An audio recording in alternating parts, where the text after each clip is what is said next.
A Middle Georgia property owner is trying to figure out why she's paying such a high tax rate on her government subsidized homes. She says the Peach County Board of Commissioners and tax assessors offices are to blame. 41 NBC's Taylor Terrell spoke to the woman about the issue and how she plans to stop it. It's a story you'll see only on 41.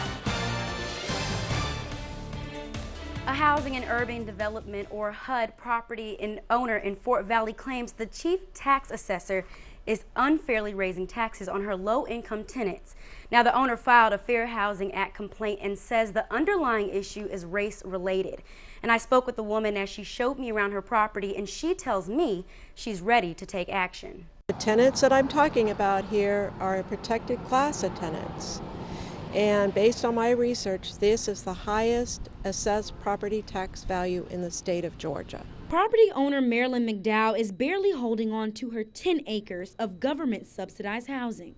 The former lawyer says there's a crack in the justice system. Peach County is taking too much because they take too much in real property taxes. According to this information, the residents of Phase 3, Phase 4, and West Side apartments are paying 3 times as much in local taxes. Our tenants need some basic safety, and living conditions it's not right. She filed a complaint against the chief tax assessor, Dennis Lee. Recently, Housing and Urban Development investigated and determined it was a case of racial profiling and discrimination. As a manager, I can't do the amount of maintenance that I would like to do on the apartments.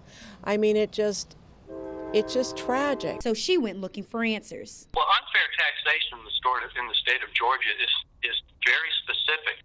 The Georgia Department of Revenue requires all tax assessors in the state of Georgia to follow specific guidelines on how to value property.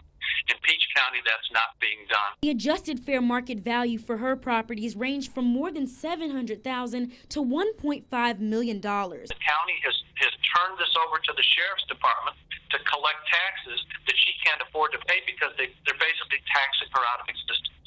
Extra money needs to be here for things to be fixed, because she can't take everything out of her pocket to do things. Shouldn't nobody have to live like this and have to pay rent? We pay rent over here. McDowell and her tenants hope the grass gets greener on the other side.